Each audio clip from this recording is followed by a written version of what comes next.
I remember sitting on the rocks down at the beach, in my mind going over 27th of August, 27th of August, and I kept saying 1979, I'll never forget this date, and I don't. Every year that date comes round, and we remember it. 40 years ago, Lord Mountbatten, the great-uncle of Prince Charles, was blown up at sea by the IRA at Mullaghmore, off the west coast of Ireland. By killing Mountbatten, you sent ripples around the world in a way which no other assassination could have achieved. No member of the British royal family had been murdered by terrorists within living memory. At the time, I could not imagine how we would come to terms with the anguish of such a deep loss. 3 others were killed on the boat, including 2 teenage boys. There was a mighty bang, a huge crack like thunder, and I immediately said, Paul is dead. The day was marked not just by the Mountbatten bomb, but by a second IRA attack that killed 18 British soldiers at Warren Point across the border in Northern Ireland. The IRA couldn't believe their luck. For the nationalist population, we were monsters. This is the story of that day, told by those directly affected by it. It is hard when you see the wounds that never really got sewn up from that day and that tragedy, and that is hard.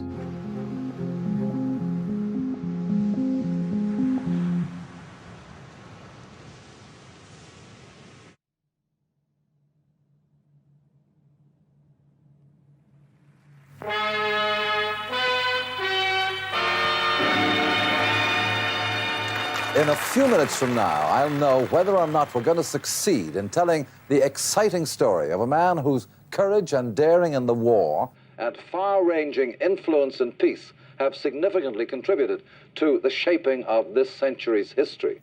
The man I'm after has no idea that I'm going to be I remember going to the studio. I remember the dress. I had to wear my sister's hand-me-down dress, always a hand-me-down dress. And my thanks to Lord Brabourne, John Barrett. We even had Princess Anne's underwear. I remember one year was handed all the way down to us. Admiral of the Fleet, the Earl Mountbatten of Burma, tonight this is your life. What do you mean?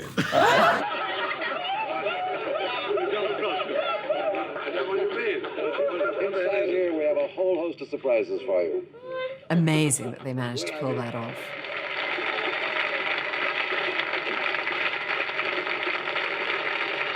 Now, India, that's an unusual name, isn't it? How did you get that? Because my grandfather was the last Viceroy of India. Because my grandfather was the last Viceroy of India. Of course, nowadays people say, what's a Viceroy?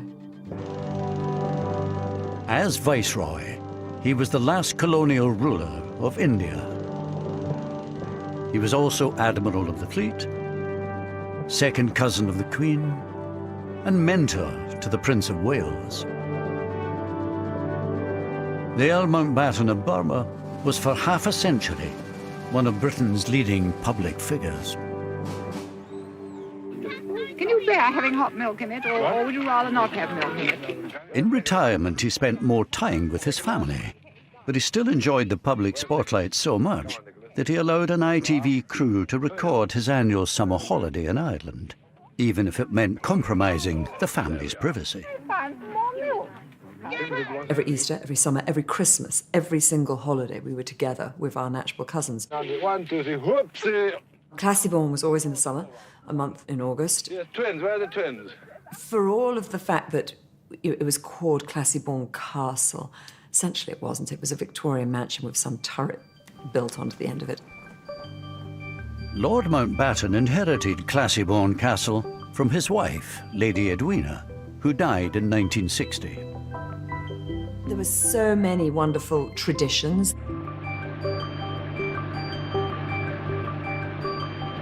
The heart of the holiday was going out on the boat. I would go a lot on the boat. We all did. The building of the dams, that was absolutely a tradition and taken very seriously. Everybody knew what they had to do. Give it to me, I say, listen, you start, make the hole here. There it is, see? From here, then you start doing the dam. Out of the way, Fee. You see, he was admiraling, wasn't he? No, put it this way. Go on, do as you're told. Do as you're told. Yes, I did. There we are. There you are. It would be hard to be chief of combined operations and then not be in charge of the family dam. Let's face it. The Mountbattens were generally viewed by the locals as benevolent, well-meaning, helpful people who it was nice to have around. The neighbourhood benefited as a result of their presence. Each summer, the Mountbattens would take up residence at Classiebawn Castle, overlooking the pretty fishing village of Mullaghmore. The family's visits brought a touch of glamour and jobs for the locals. This photograph here was in the dining room of Classiebawn at a dinner. That's just me there. When you look back so many years ago, it's now 40 years, you can always say the memories of them are happy ones. And that's the most important thing of all. Do you remember this, Mother? Lord Louis gave you this book. Yeah. To Mrs. Barry, with grateful appreciation, Mountbatten of Burma, Classiebawn Castle, August 1978. And it was Barbara Carson's book of useless information. So my mother treasures that very much. I think that's the last thing he gave to her.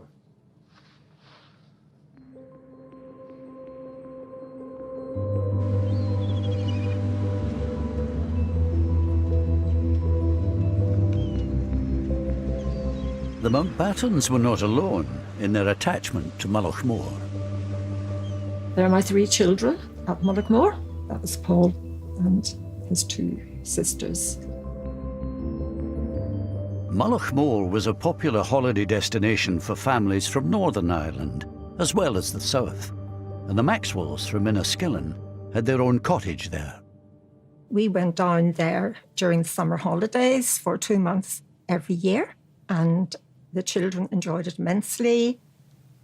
I particularly like this one with Paul. That summer, 15-year-old Paul Maxwell landed his dream job looking after Lord Mountbatten's boat, Shadow 5. I think they had a nice relationship. Paul would sometimes stay on the boat afterwards with Mountbatten and they would talk. And he told Paul about going into the Navy. And he said, you know, I went into the Navy when I was 12 years old. And I saw active service when I was 16. And Paul said to him, were you not frightened, my lord? And he said, yes, but you didn't show it. And you can see Classiebawn in the background there, in the distance. Classiebawn itself had been a fairly early example of what you might call sort of English colonisation, in a sense that quite clearly they were intruders. The Irish obviously presented Britain as such and wanted us out. The Mountbatten summer retreat was in County Sligo, in the Republic of Ireland. Mullaghmore was only 13 miles from the border with Northern Ireland, where in 1969 a bloody conflict broke out.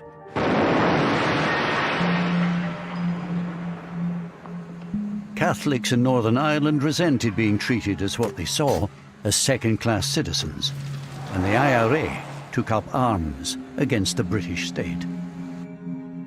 Despite the nearby troubles, the Mountbattens kept coming to Classiebawn. They enjoyed protection from the local police, the Garda, but it was all kept very low-key. The families themselves were very rarely targeted at all, and there was very little personal animosity. But I don't believe the Garda, more than anybody else, believed that actually there was a serious threat. Judging the appropriate level of security for the Mountbattens was a tough call. My grandfather was very keen not to have the intrusion of an overly protective force around, which is funny when you think that on the mountainside there was a big painted sign, Brits go home. You arrive for your summer holiday and that's the welcome. A reminder that while the fishing village of Mullaghmore itself may have welcomed the Mountbattens, County Sligo had deep roots in the Republican movement. Mountbatten would have been seen by people in the IRA leadership as a cultural icon of the British establishment. Anthony McIntyre joined the IRA in Belfast in 1973. He wanted to get the Brits out and create a united Ireland. Although he later fell out with the IRA, he understood their mindset at the time. He would have been targeted, and his targeting justified on the grounds that by taking him out, there was a blow been administered to the very heart of the British establishment. It turns out that throughout the 1970s, Lord Mountbatten had been a potential target for the IRA. Kieran Conway had risen through the IRA's ranks to become its Director of Intelligence by 1975. He reveals for the first time that an attempt on Mountbatten's life had been actively considered 4 years before the successful assassination. In the mid-70s, there was an operation cleared to kill Mountbatten. He was to be ambushed either exiting or entering his castle. 4 or 5 men. A spotter car somewhere distant. Then walkie-talkie communication between the people with the guns in the car to say he's on his way. You'd know roughly how long it was going to take. And then open up in the car. The mindset in 74, 75, the early 70s would have been operational, you know, like kill them without too much reflection. I think he would have been astonished if told that there were IRA members in Ireland who were interested in his existence, let alone wanted to murder him. The 1975 plot did not get the go-ahead from the IRA's Army Council, and Kieran Conway temporarily left the IRA later that year. But the military campaign against the British security forces did not let up. In Crossmaglen, it takes all the professional skills of the army to make it safe enough for the Royal Ulster Constabulary to walk around the town where they're charged with maintaining law and order. 2 of them have been gunned down here. By 1979, the British Army had been in Northern Ireland for 10 years. Around 30,000 troops were lined up against an estimated 500 IRA volunteers. Yet 324 soldiers had already been killed. And things were particularly dangerous in South Armagh, which runs along the Irish border. Bombings and shooting. South Armagh had a fairly notorious reputation as being dangerous. More dangerous, perhaps, than any other battalion area. Of course, South Armagh adjoins the Republic, so life on the border was challenging. South Armagh Brigade was beyond belief. Just its ability, their operational efficiency, they were visibly beating the British.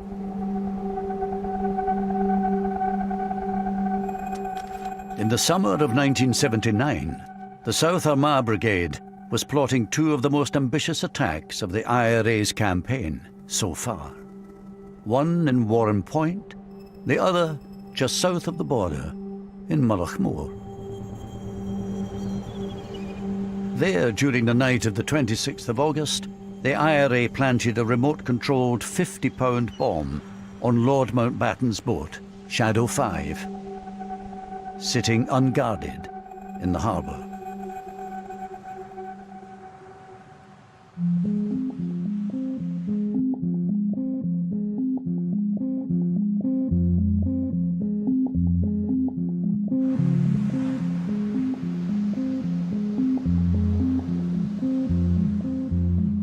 went on duty at 6 a.m.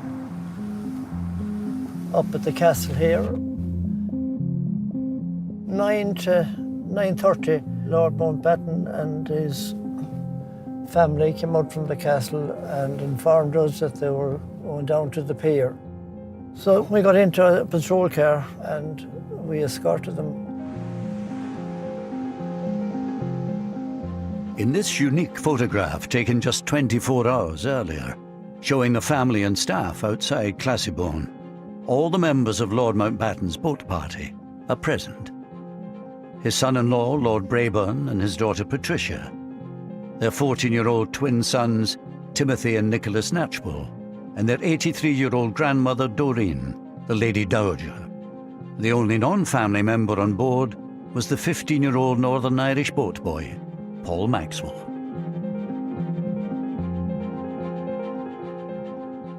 The day itself comes to me in flashes, rather like small explosions. I remember distinctly sitting in the library with my brother.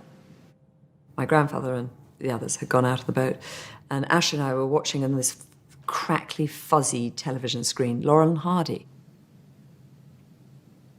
On that day, the 27th of August, 1979, I was sitting on the back patio with Paul's father and Aunt Lisa. Paul said, "Goodbye, Mum. See you in the evening." I didn't think that was the last time I would ever see him alive.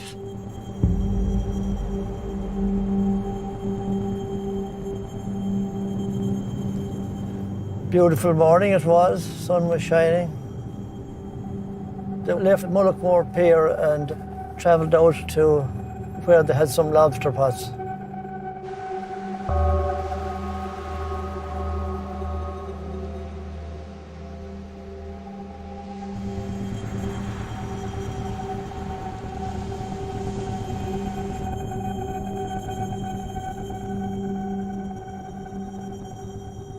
This is where we were. Yes, looking out, you could see the boat as it came along.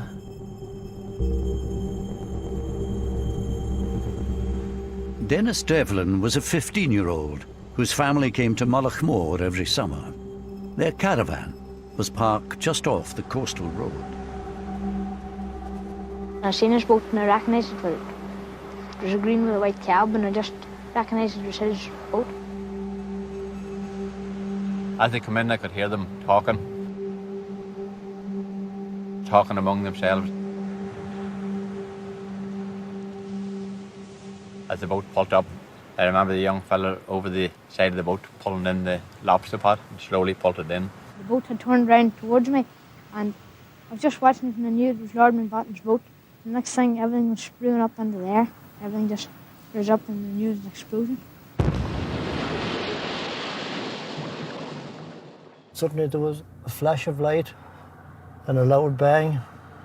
And you could see the boat had just disintegrated. It was obvious that a bomb had gone off. There was a mighty bang, a huge crack like thunder. And I immediately said, "Paul is dead." And I knew he was dead because I felt a part of me go.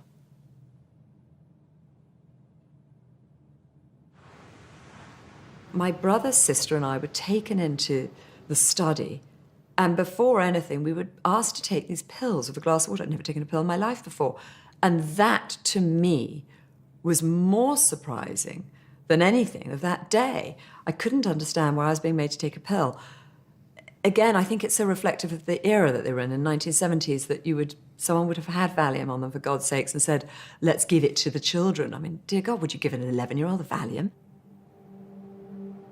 I, for some reason, left the castle and ran down to the beach, which wasn't helpful at all, and incredibly inconsiderate of me now I look back.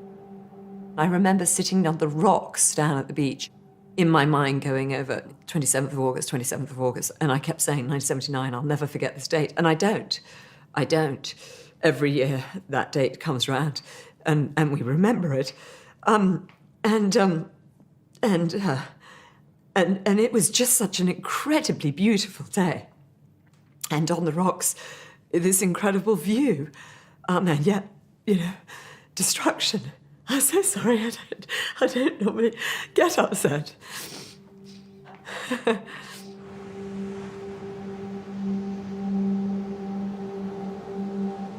I remember it very vividly, every moment of it, really, from the very start to the very end of the day, and I think I'll always remember it. Lord Mountbatten's boat had exploded, so immediately I got 2 friends and we went out on the boat to see what we could do. And we arrived there, and those other boats that were in the near vicinity, they were already lifting the survivors. And at what point did you realise that Mountbatten himself had been killed? I think when we actually took him from the boat that he'd been brought ashore in and brought him to the ambulance, that's the first that I realised that he had actually been one of the fatalities. He was one of the first who was actually taken ashore.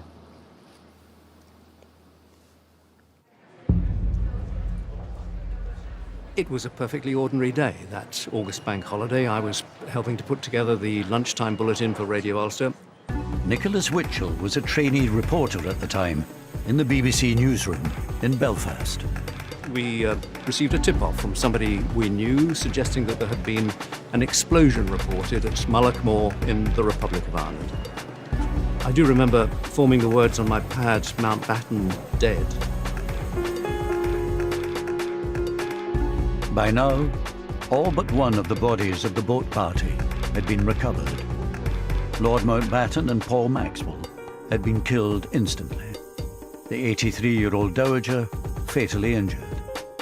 The parents of the twins were also seriously wounded, as was 14-year-old Timothy. His twin brother Nicholas was still missing.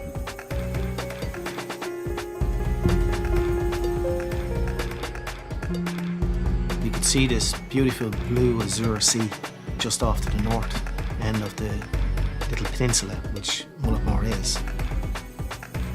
We could see a lot of debris, splinters of wood. It was fine debris, quite fine debris it was.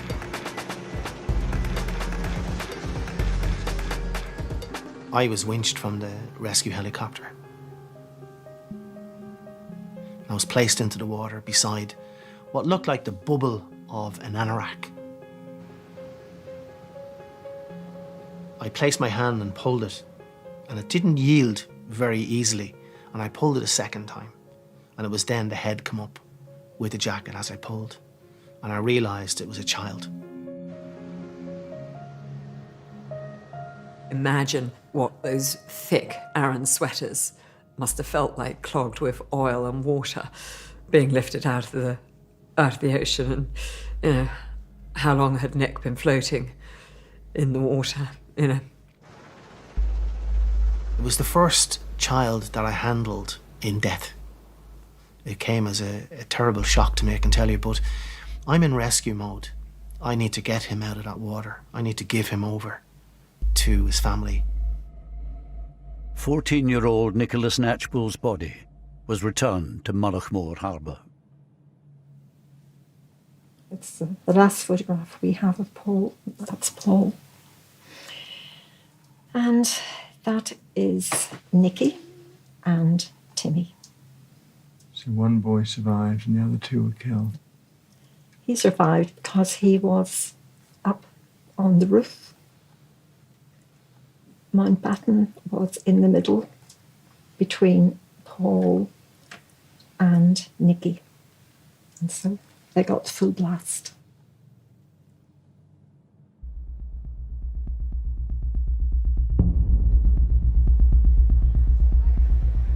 Later that afternoon, I had a phone call from a contact I knew within the Republican movement, who asked, most unusually, to drive up to the Falls Road to meet him. Opened the door, he got into the car, sat down beside me, we drove on. Then he reached into his mouth, like that, and drew out a small scrap of paper which was wrapped up in cling film, unwrapped it, and this was a telex message which contained the IRA claim of responsibility for, as they put it, the execution of Lord Mountbatten. The choice of the word execution is very deliberate. It is an attempt to imply that there was some kind of a justification. Execution implies a judicial process, clearly, absolutely inappropriate. By killing Mountbatten, you sent ripples around the world in a way which probably no other assassination could have achieved. While people were still reeling from the news that a member of the royal family had been killed at Mullaghmore, the IRA's operations that day were not yet over. Now the British Army was in their sights. Later that afternoon, over 100 miles away, members from another South Armagh unit were lying in wait by the Newry River on the southern side of the Irish border. They were hoping to blow up a British Army convoy travelling along the road from Warren Point across the river in Northern Ireland by detonating 2 radio-controlled bombs that they'd planted earlier.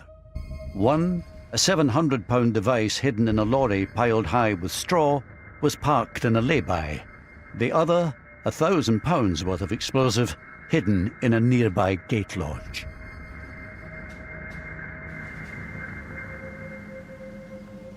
Travelling down, I remember messing about with a car behind us.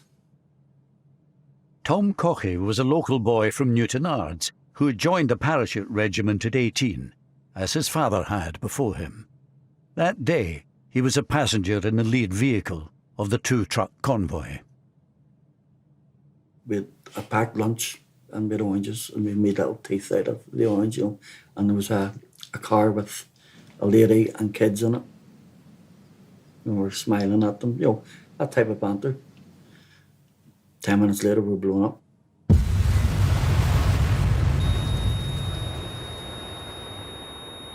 Not a bang, just a rumble. And I had the sensation of flying. Not even coming to, just looking about, sitting there, and everything's just a mess.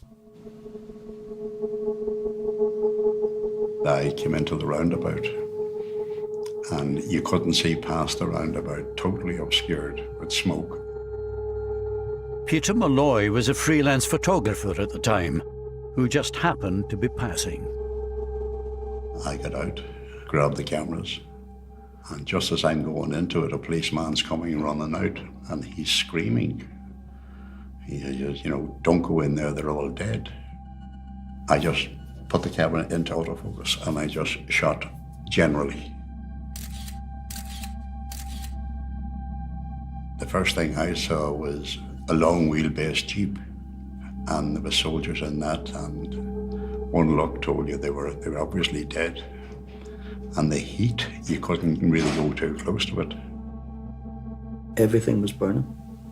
And my legs were on fire. No, I couldn't move. And the next thing, the guys were on me. They were pouring water, trying to put me out. And one of the guys gave me his red berry to put over my face to keep the sun off it. And I can remember lying there and voices. Dead, he's dead, he's dead, he's dead, he's dead, he's dead. And voices getting closer to me. And whether I imagined this or whether, I don't know, but I fully remembered. I remember saying, I'm not dead. And taking the berry off, it was like a roll call of the dead. 7 of the 9 paras travelling in the first truck had been killed. Tom Cochey, along with his friend Paul Burns, were the only survivors. But the carnage didn't end there. A very fine English voice shouted, there could be a second bomb, take hard cover. And they all went over towards the gate lodge. Across the river, the IRA bombers were lying in wait ready to detonate the second bomb. They'd predicted correctly where the surviving British troops were likely to regroup. I remember getting put in that chopper and Paul Burns being put in. I remember looking at his face and it was like something out of Tom and Jerry. When the cigar goes off in your mouth and your face is black. And with all little, he was like a straw man, little bits of straw stuck in his face. And then, boof, bang it goes again. Boom.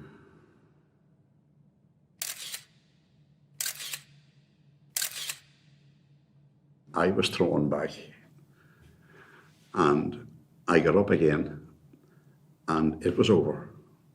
Basically, it was over.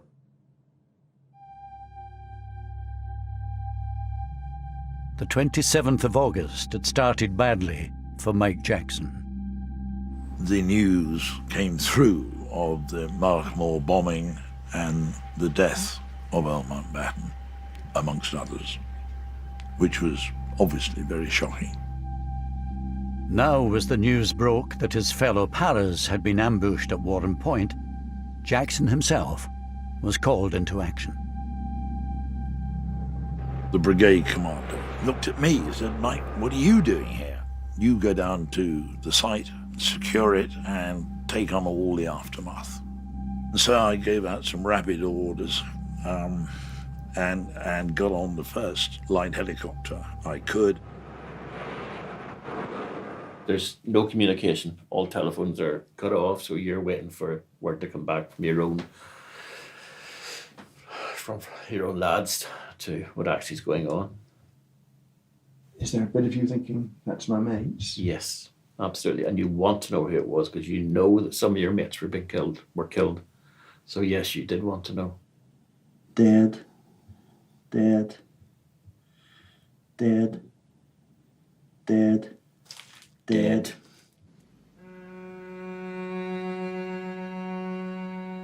A further 11 British soldiers had been killed in the second explosion.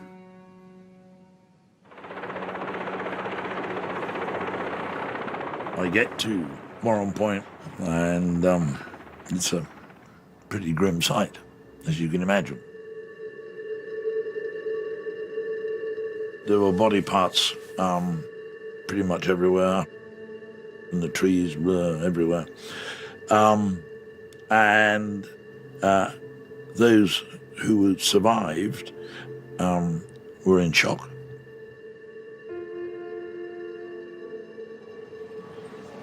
It was absolutely obvious, right from the earliest point, that this was a death toll on an exceptional scale.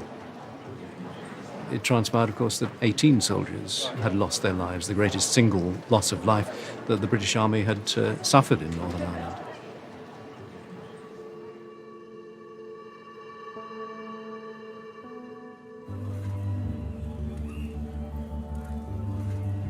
Theirs were not the only lives lost that afternoon at Warren Point. Barry Hudson had been getting ready to go to work at the family's funfair business in Omeath, on the southern side of the border. He had been joined that summer by his 29-year-old cousin from England, Bill. All of a sudden, we heard this thump, right? And I remember Bill saying, "Oh, what was that?" And I said, "It sounded like a bomb." He said to me, "Could you bring me down? Let me have a look."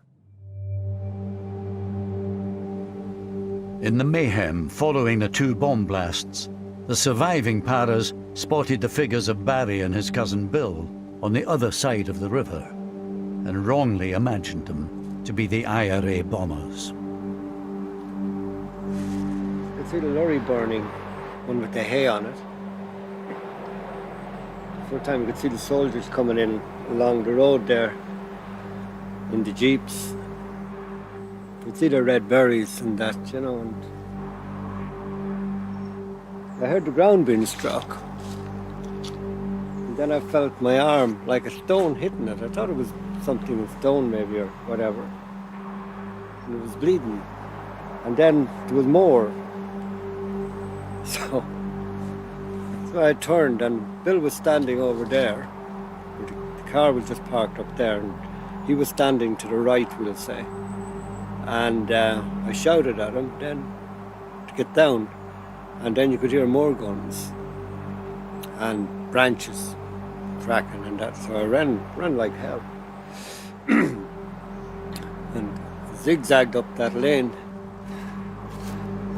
Seen it in war films. I always thought it was a load of baloney, really, because you couldn't escape that. But I did. Then it all stopped. Dead quiet.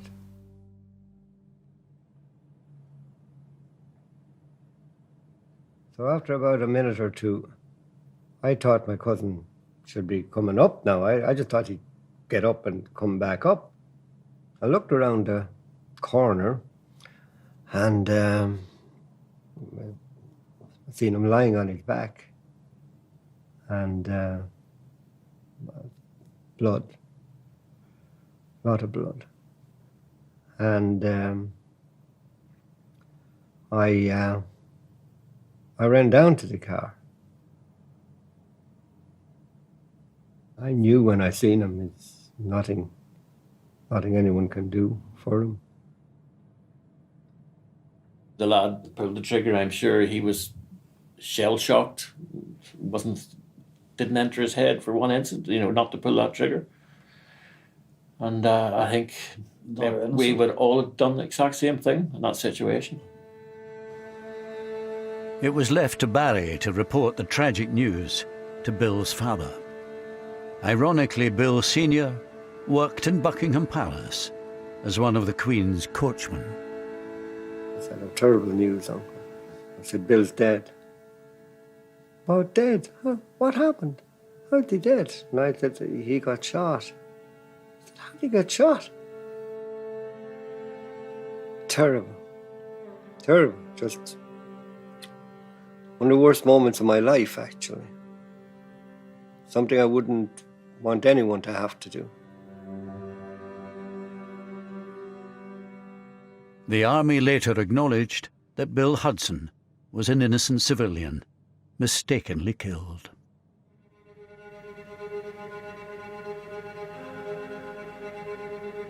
This multiple killing, the worst the security forces have ever suffered in Northern Ireland, coming as it does after the Mountbatten tragedy, must serve to only further heighten tensions in Northern Ireland. Word quickly spread of how meticulously planned the IRA operation at Warren Point had been. Anthony McIntyre was an IRA volunteer locked up at the Maze prison at the time. I thought it was impressive. I thought it was ingenious, because not only did they detonate the first device, they had to wait until the British Army backup arrived and positioned itself behind the gate post and then detonate the second one. So it took nerves of steel for the volunteers to sit there and do that. It was absolutely militarily fantastic. Brilliant. I don't want to say the word fantastic, but, But the big bonus that they had, that they didn't normally have, was they were in a different country. They had no need to run away. Yeah, they were in the south. They were in the south. And that's why they could take their time. You take advantage when you can, and they did.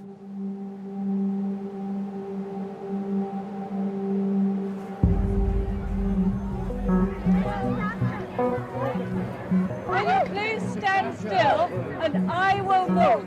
The attacks on Lord Mountbatten and the British soldiers made a deep impression on Mrs. Thatcher, who had been Prime Minister for only 4 months. Within 36 hours, she landed in Northern Ireland on an unscheduled visit to investigate what had happened and to offer reassurance. When she went to Northern Ireland, I remember the walkabout in the shopping mall, which I thought was an extremely brave thing to do.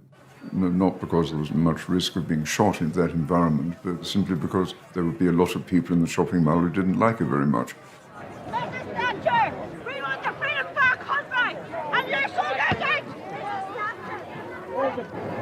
She was a very feminine person. And it's like the world of hell. Yes, basically. She was profoundly moved. She didn't blub, but tears came to her eyes. Well, it could have been a lot worse. She only very rarely wept, to my knowledge anyway. And when she did, there was good reason for it. She's not everybody's cup of tea, I know that, but she was able to relate, and they to her, to the soldiers. Bodas here. Very doughty lady.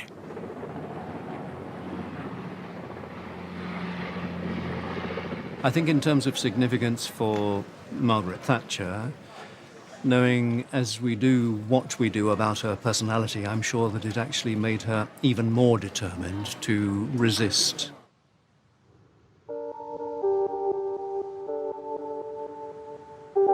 Mrs. Thatcher's flying visit did not extend to the scene of the Mountbatten bombing over the border in the Republic of Ireland. Here too, the events of that day had made a huge impact. While it was recognised that the IRA had pulled off 2 audacious military operations, in PR terms, opinion was divided.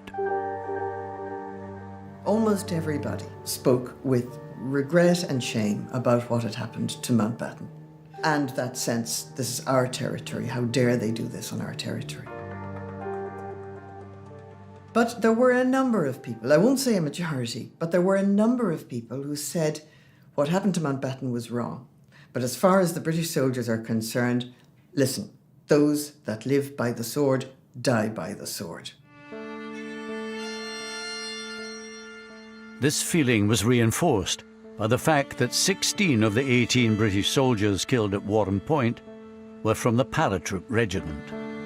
The Paras were deeply unpopular on both sides of the Irish border, thanks to an infamous incident that had taken place 7 years earlier. There is no other single incident in Northern Ireland that unites nationalists of all colour, north and south, like Bloody Sunday does. Because to us, it was the deliberate killing of peaceful protesters on a march in Derry. 13 civil rights protesters were killed on what came to be known as Bloody Sunday. Here was the British Army turning its guns on the people it called its own citizens. And the soldiers responsible for Bloody Sunday were the paratroopers. So there was a particular feeling of general dislike towards the paratroopers. This dislike was felt particularly strongly by the IRA volunteers locked up in the Maze prison at the time. And how would you characterise the reaction of you and your fellow prisoners to hearing about the Warren Point news? Exuberance, exhilaration. All our Christmases had come at once and come early. The IRA couldn't believe their luck. For the nationalist population, we were monsters. We were quite ruthless, quite callous, quite indifferent to the suffering of the relatives, and found the parachute regiment absolutely anathema. They were celebrating, and of course they were. And, you know, they had a good day. And doubly good in the sense, you know, with the memory of, for them, the memory of Bloody Sunday. Yeah, of course, yeah. Yeah, that's where the old saying came out, you know. 13 dead, not forgotten. We got 18 on Mountbatten. There's a quote for you. Very good.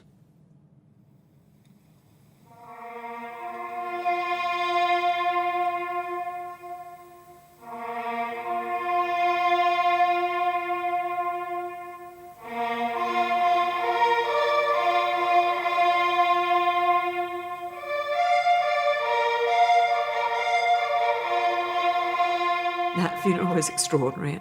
I think my grandfather had masterminded every moment of it, understandably, and it ran to perfection. The whole family of Europe seems to be here.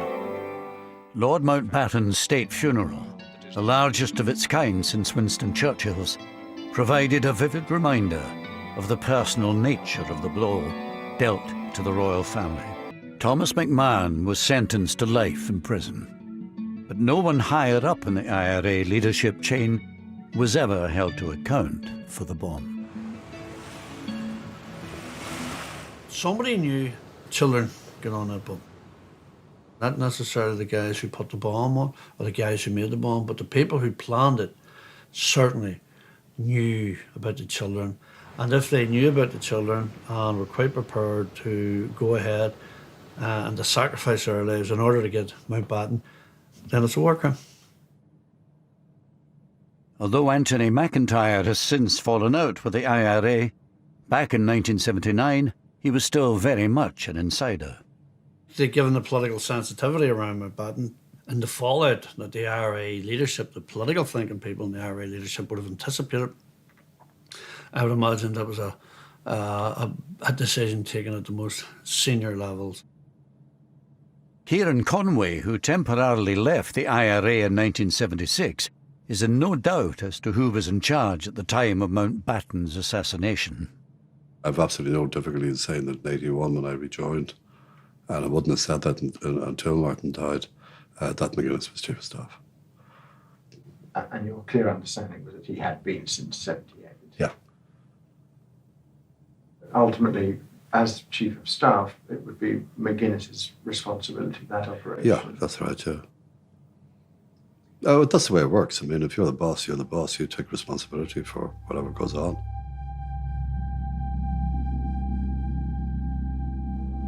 Meanwhile, no one was ever put on trial for the bombs at Warren Point, let alone convicted, despite the arrest on the day itself of 2 IRA suspects near the scene of the carnage. Well, of course it's frustrating. The offence is one of murder, mass murder. And it is a source of great regret that nobody was brought to account for it.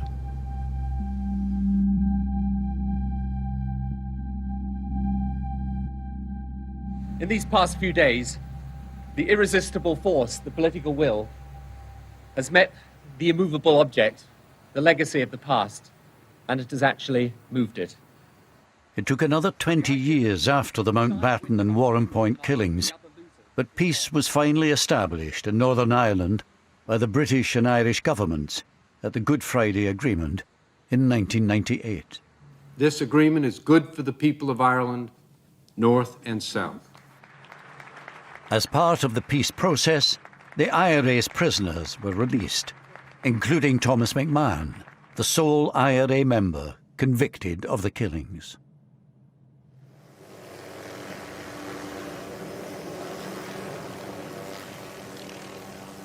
The idea of reconciliation has lain at the heart of the peace process. And there we get a first glimpse of the Queen.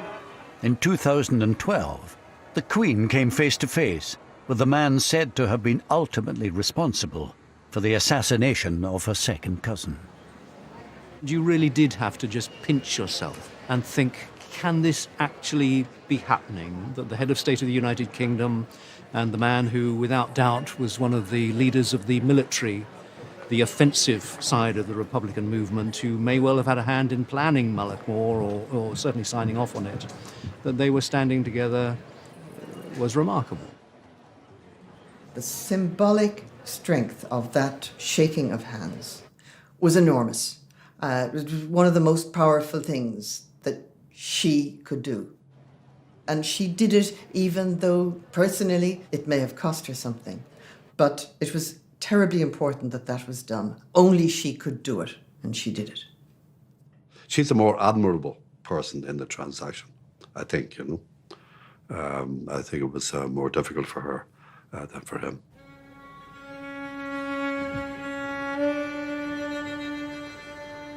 Like mother, like son. 3 years later, the Prince of Wales made his own gesture of reconciliation. The events of 1979 had come as a double blow to him. He was Colonel-in-Chief of the Parachute Regiment, which had lost 16 of the 18 soldiers killed at Warren Point. And at Mullaghmore, he'd also lost a mentor who meant so much to him. At the time, I could not imagine how we would come to terms with the anguish of such a deep loss, since for me, Lord Mountbatten represented the grandfather I never had.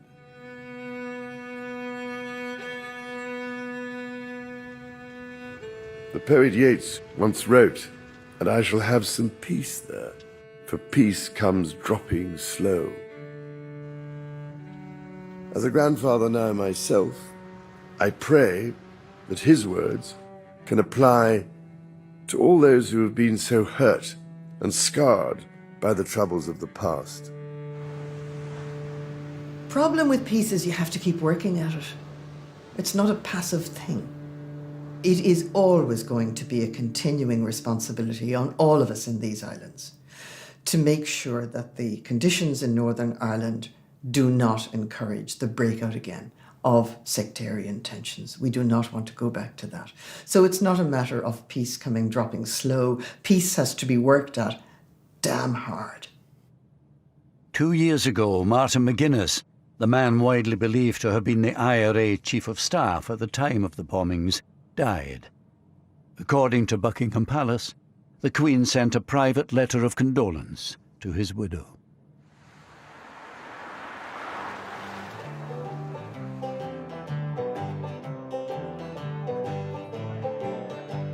Today, for the most part, normal life has returned on both sides of the Irish border. But the sense of shame in the village of Mullaghmore lives on, especially among those who'd had close ties to the Mountbattens.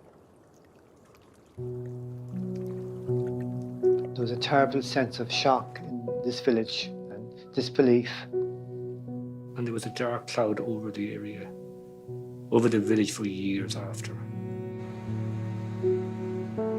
People didn't talk about it. They did in their own houses, hushed, talked about it, but not out in the open. People felt so bad about what had happened and embarrassed about it. As with the town, so with the individuals themselves. They too are still struggling to come to terms with the tragic events of 40 years ago. I never took another picture since. It's 40 years ago. Why did you never take another photograph? I just couldn't face it. I was literally shaken. I watched the firemen and I thought that's what I should have been doing.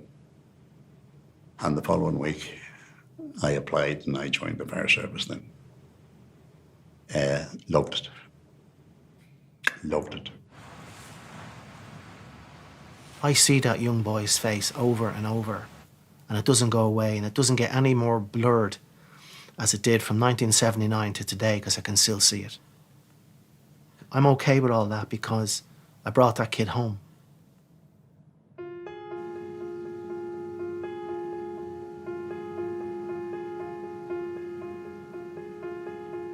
That's 40 years ago now.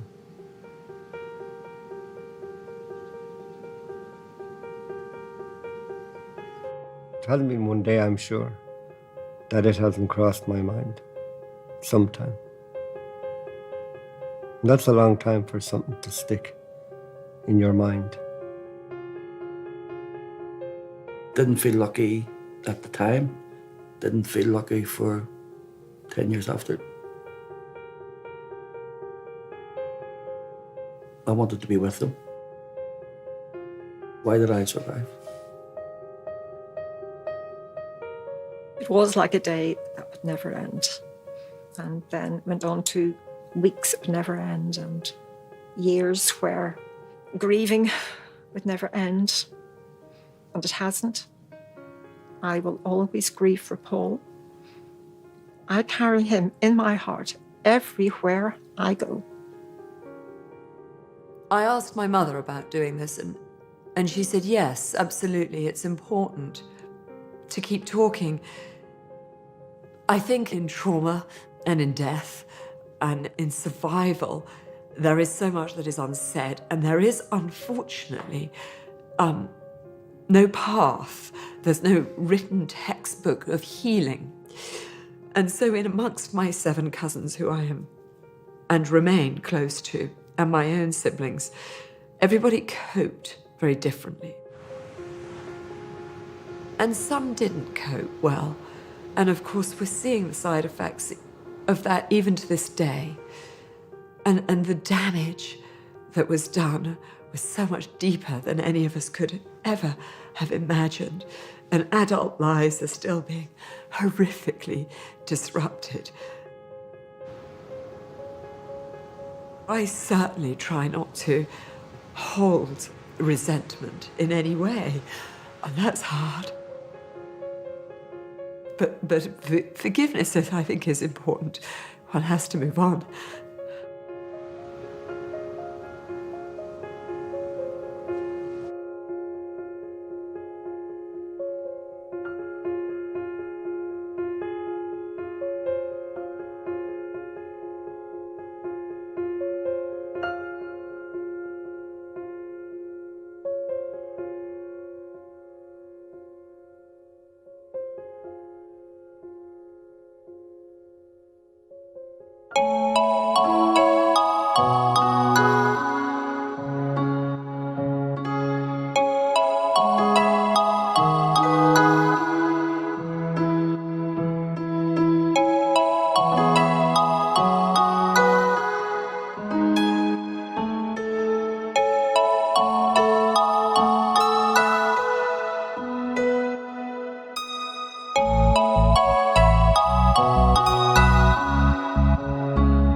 placed my hand and pulled it, and it didn't yield very easily.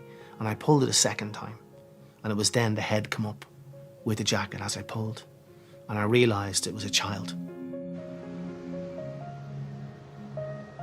Imagine what those thick Aran sweaters must have felt like, clogged with oil and water, being lifted out of the ocean. And, you know, how long had Nick been floating in the water, you know?